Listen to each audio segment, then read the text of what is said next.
Hey, Msouls, Venus here, and I'm here in front of a local splash pad today to talk to you a little bit about hiding when you're homeless and/or saving money between winter seasonal jobs. And I've done this kind of thing. As you know, I've worked all across the country, and I've worked in the Arctic, and my jobs are usually seasonal. And in the off season, if I don't already have another job, well, basically, I was homeless because my job came with a place to stay. Many of us work in seasonal, different types of industries where we might have to leave our families, leave our home cities, and go stay someplace for a set number of weeks or months at a time, sometimes even years if you're in the military. And, well, in between those gigs, we need a place to stay.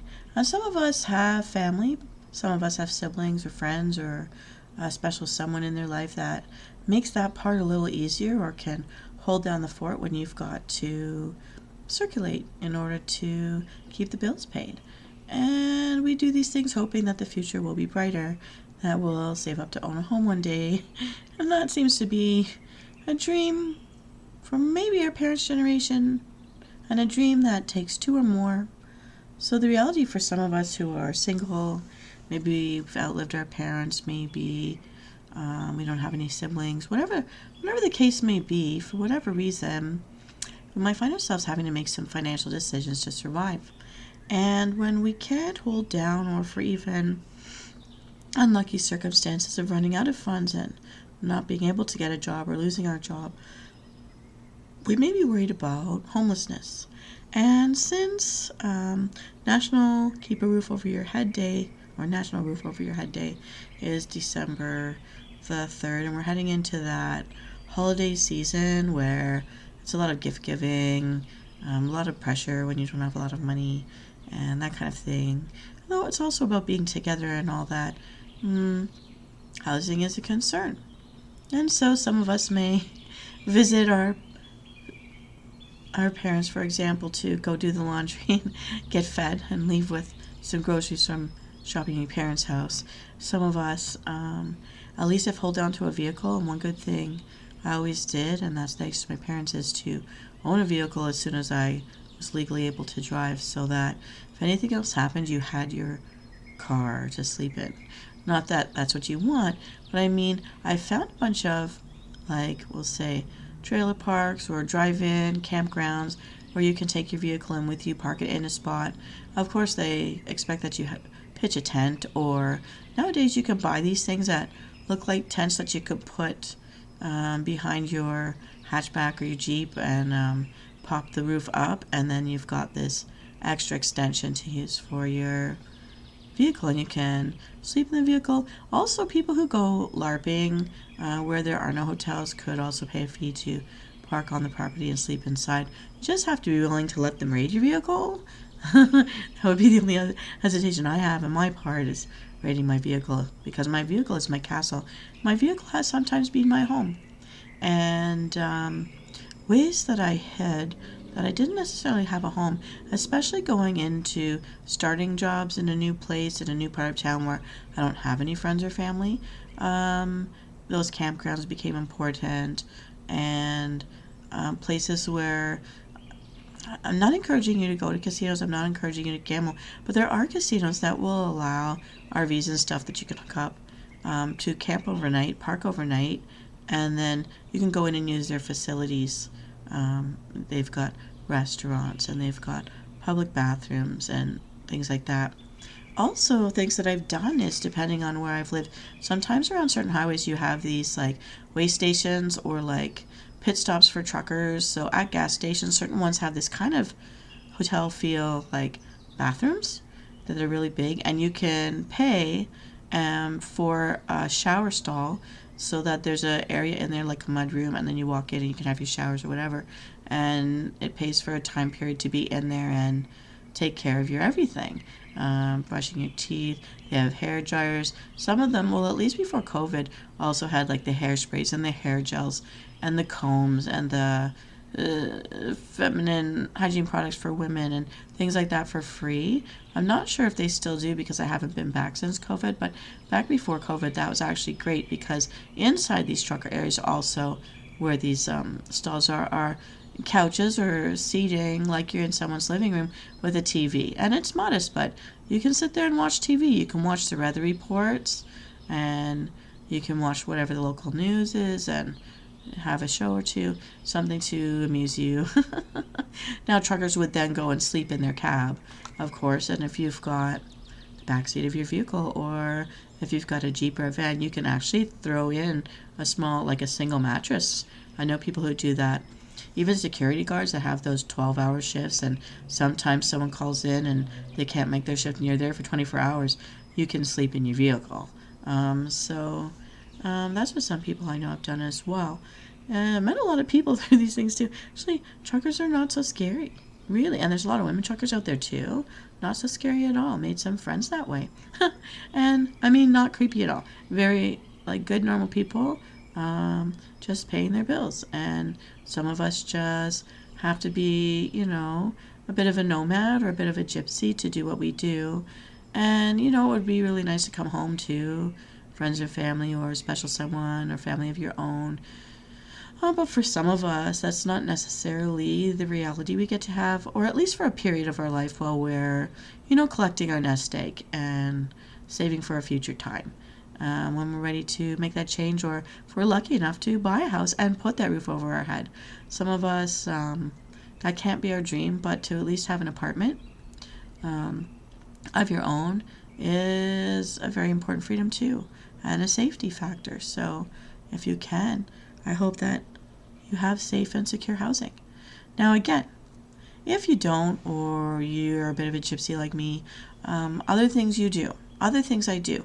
If I can get enough money together and I have figured out where I'm going to sleep to be safe, is I get that free local library card. Of course, you have to use someone's address to get that card, but while I did have housing, I would get that card. And then just know that over the summer, I would keep using that card. And so when things changed, you can spend your day in the library. A lot of libraries, and again, I know this is pre-COVID when I was doing this kind of thing. It was actually in the years of COVID that I finally made myself stationary. But just to say, I would go to the library and any kind of free workshop, art workshops, painting workshops, watercolor workshops, drawing workshops, writing story workshops, mystery writing workshops, listening to an author read a book. I'd go to all these things because there would at very least be a water cooler, a public clean bathroom to use, so you can rinse yourself off if you need to, brush your teeth. Always kept a traveler's toothbrush, so always brush my teeth. And they've got the soap in there, they've got the hand dryers, and they usually offer tea at these different kind of gatherings, free cookies, free cheese and crackers, depending on what the thing was. There was always something to munch on and something to drink, coffee. It was really great to see the tea and coffee cart coming in, and it gets you through. And if it's free, why not? And you may, again, make a friend of someone who has the job of running these different events, because you'll get to see the same people, and they'll get to see you as a local person too. And other things you can do. You can read. And I mean, why not read? It's nice. And some libraries even let you sign out rooms to have for private. If you can close those blinds, lock that door, just make sure you wake up in time to leave, or they'll knock and they'll come in and they'll check on you. Have a little nap under the table. Heck, I know a friend that sleeps on a boardroom table when they're at work. Things we do, right? But even more important, if you can afford. One thing I did when I could afford, it was to get a gym pass or a swim pass at the local community center. Or, you could go for a fancy one before your money runs out, so that you can have access in some gyms 24/7. And you can go in, knock yourself in the bathroom stall for a little nap. You can go swim. You can have as many showers as you want.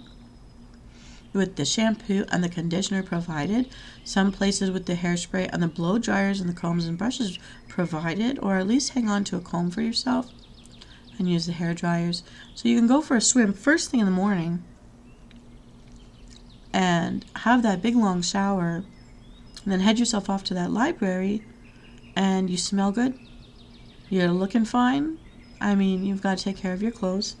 You might have to try to get to, laundromat if you've got the coins for it. Well, you've got the coins for it. Keep yourself looking fresh so that you can keep wandering into places with your resumes. Print it out at the local, again, free library or whatever. Or it might cost a few coins these days, but it shouldn't be too much. Keep looking for work. And look for volunteer work in the meantime, because I found at marathons, when you're at the water table and you're handing out those bottles of water, you get to have one every hour too, or things like that. So sometimes when you volunteer, I know I would volunteer for, I think it was called Second Harvest. They're in major cities, different kinds of events where it's to raise money to stock food banks, to raise money to stock soup kitchens.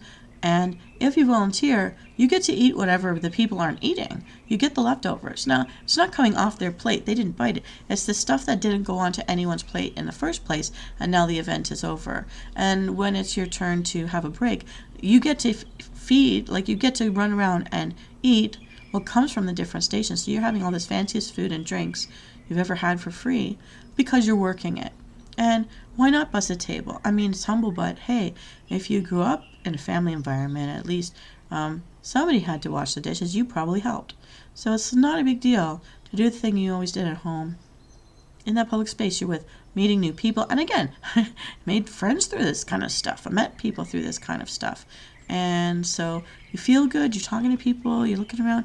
You're putting in the elbow grease and you get fed for it. And your day's full and you saw something new. You tried something new. Maybe you can network with people when you're there and see what else there is that you can do. And I know that sometimes it's hard to go and volunteer because it costs you money to go out and volunteer. So you've got to get there. But if you can get a trade-in on being fed or having water at least, tea and coffee, cookie, snack, something, go to any free thing you can and you go fill up. You don't want to fill up on junk food and all that, make yourself sick. That makes it worse. But there are things we can do. There are things, and I'm just telling you the stuff that I've really done. I've really done these things. So I stay busy. I'm out and about around the town. I know it's always easier in the summertime because, and then again, I know it's hard. You can go and sleep on a beach all day in the daytime and then go find yourself a movie theater at night. Or, if it's free to get in, you can go to a bar. I don't encourage it. But, I mean, and especially as a girl, sometimes guys will, there's times you can get in for free, and guys will feed you. I know it sounds so old-fashioned, but it still happens. It's out there. Maybe some guys rock that too. Whatever. Do what's safe. Do what's right for your personality. For some people, it's not right. You're not going to be okay with it. For other people, it's your thing. You're going to be okay with it. Just be honest with yourself, how you're feeling. I know on the hottest days, when it was difficult, I would run through the splash pads at the local parks. Now, I wouldn't do it when I saw kids running around by themselves or kids with their families, like they might question why you're there. But earlier morning, unless it's like midday, everybody's there and you're just like, if you're part of that particular campground or community area, go park, run through. It's like, it's so hot. And just explain it's so hot.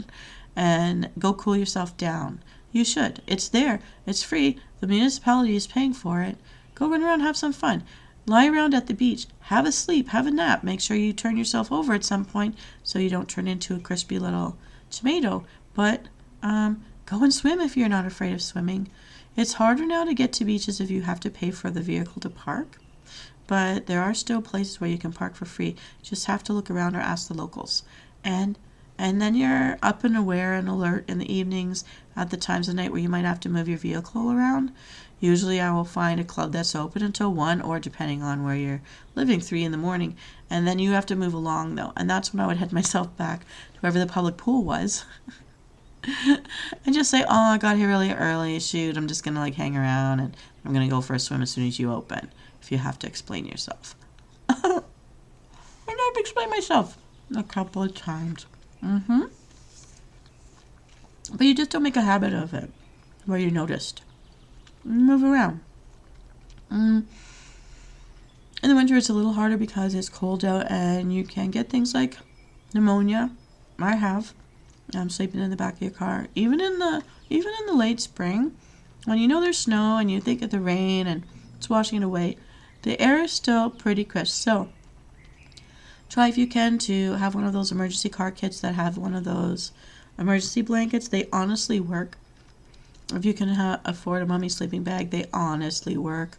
If you don't have a vehicle, you really want a tarp to make lean-tos.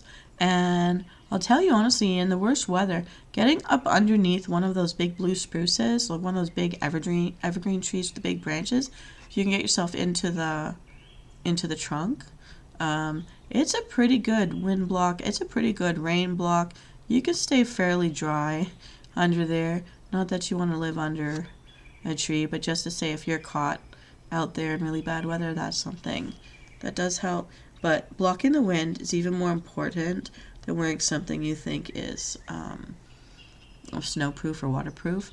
You need to block that wind so you don't catch that cold from that air. Air actually really can be quite crisp and it can get to your lungs. The other thing I would say is if you have any wool or wool combination clothing, you hold on to that if you have to let go of some of your stuff. Keep the stuff that will keep you warm, keep your body heat. And wool, it's a natural fiber. It will, even if you fell into a lake, keep your body heat against your body, unlike any other natural material we make our clothing out of. Forget about that acetate. Forget about that polyester. It's not going to block the wind. You will suffer. You will hurt. And real cold, and I've lived in the Arctic Circle, real cold hurts.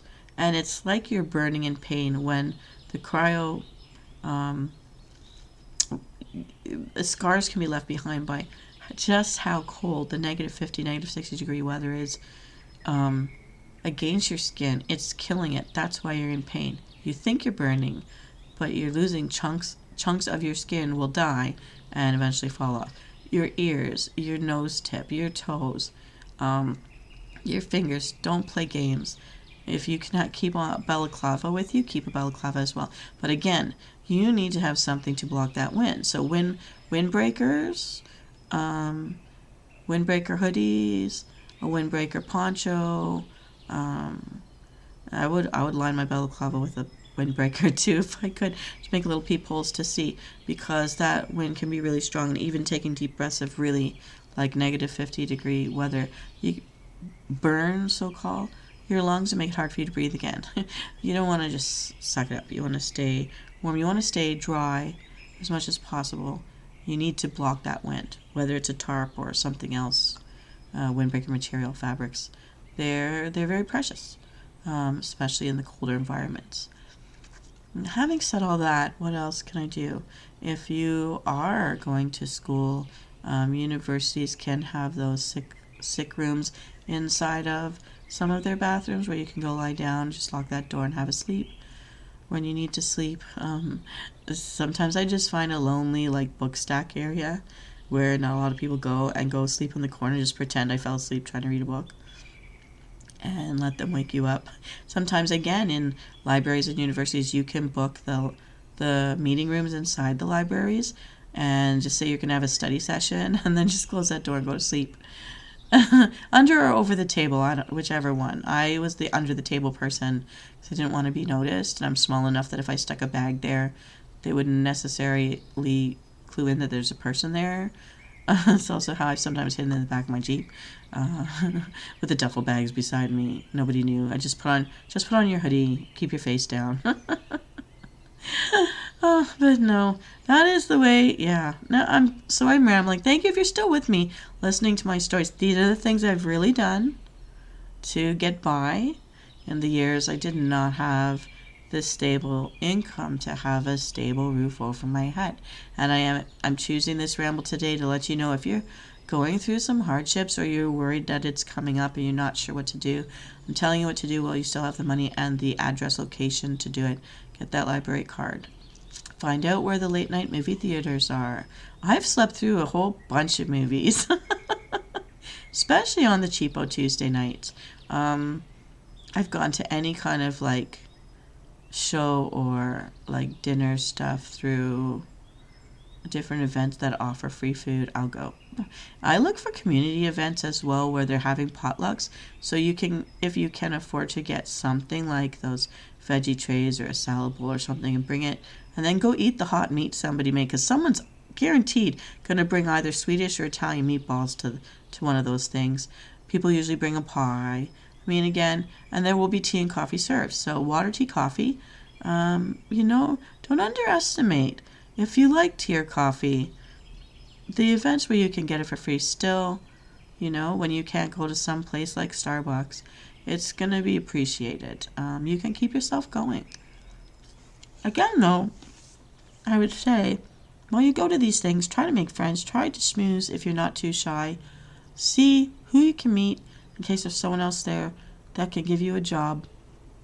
Or point you into directions of where you can volunteer but get fed for it. That get something in exchange.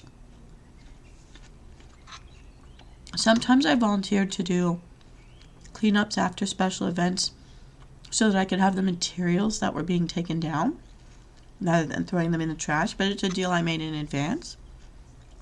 You never know, you can just ask people, see what they say. If I clean this for you, can I have that?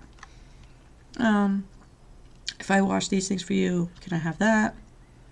And find whatever deals you can. And don't forget the library. Get on that computer for any free computer time to search for whatever you need, hope, wish for, and see what you can find. I also would enter any possible contests that magazines and newspapers would have. The only trick is getting the money for the stamps to send it in, because odd times I'd win tickets to baseball games, hockey games, things like that. Things that I couldn't afford that I could then give as a gift to somebody or use for myself, but invite somebody with me that I know, so that you can still have that enrichment in your day. And that could be fun. Also nowadays, cities, I don't know about smaller towns, but cities are offering free movies through the summer months once a week. If you're in the right place at the right time, so you don't have to pay anything. You can go and watch. And again, it's an opportunity to talk to the people around you and just have a nice event. So these are things that I did, things that I kept my eye open for in those times when I didn't have a stable all year round job for a stable income to keep that roof over my head. The housing insecurity was there, and well, that's how I did it. And that's why I had a really great tan when I was younger. I wouldn't mind. You know what? I was lucky that I loved being outdoors anyhow, so that helped me out. I think part of it is the ability to roll with the seasons, and being resourceful too, and being willing to keep your eyes open for whatever you can do to fill your time in a safe, clean place. And I was always appreciative of having those safe, clean places, because it was always more difficult in the middle of the night when you couldn't find a place you were allowed to park or couldn't afford to park it in a particular place. So you get creative. And so those are the things that I did. And I mean, the key was I wanted to smell good. I wanted to be clean. I wanted to look presentable. And having that, the ability to access the public pool or gym was a long way to that. But then to have the culture side or the enrichment of a place to go, get to know people, or some personal time, self-care time, the library was really, really an important place to be able to hang out. And all those other things I don't necessarily recommend, because I don't want anyone to get caught in any kind of vices that will hurt themselves more. But for me, I am not drawn to gambling. I am not drawn to drinking. They're just my own personal reasons. I'm not a square, but I just have my own personal reasons. I've seen a lot of bad happen to people that get hooked, so I never want that to be me. So I just already, because I have that already in my mind, I'm not just saying it, it's true. I can risk going to those places because I'm there for not the gambling, and I'm there for not getting drunk, but I'm there to just be under a roof, out of the bad weather. And a bonus, if I can dance, I love dancing. And you can order water. You can order water and stick a lemon on it, and people think you're having gin. So that one counts as not looking like a nerd at a party, and being able to drive home safely without getting a ticket and hurting other people's lives. But also for me, hiding that I did not have a stable home. Now, sometimes I did have the money and went in on a motel that had a swimming pool with a water slide. I'll admit I kept my eyes on that, but that was like a prize day. That wasn't the everyday. But those $11 a night or $14 a night drive in with your vehicle campgrounds, they were awesome. And you know what? You could just go sleep on the beach and go swim whenever you felt a little grubby. And the fancy places have the public shower stall areas and places where you can come in and like a rec area, some of these cottage areas where you can camp with your vehicle. And of course, marshmallows and hot dogs over the campfire. Those were the staples. Well, you know what? I got smarter. I started using those fondue sticks, and I started putting apples on them. And hot apples, I tell you, they're really good. So anyways, everybody, thanks for sticking with me. If you've listened to this ramble, I hope it's given you some comfort or some hope or just a little chuckle here or there. Yes, the stories of my life, the traveling gypsy, nomad, from my earliest days, wandering this world as I meet all the people that I meet and see how everybody else lives. And so that's what I did. And I hope that helps you out if you're looking for something to do. Even if you are house secure, maybe you don't know what to do with yourself sometimes. And so these are the things that I did. And maybe that gives you some inspiration or helps you to not feel so alone out there. Anyways, Msoul, I think I've spoken your ears off by now. Have a wonderful day. Check out my video about the roof over your head day to see what we can do to help others not have to do the things I had to do in order to live well. I wish you all your very best life, and I'll see you next time. This is Venus Callida signing off.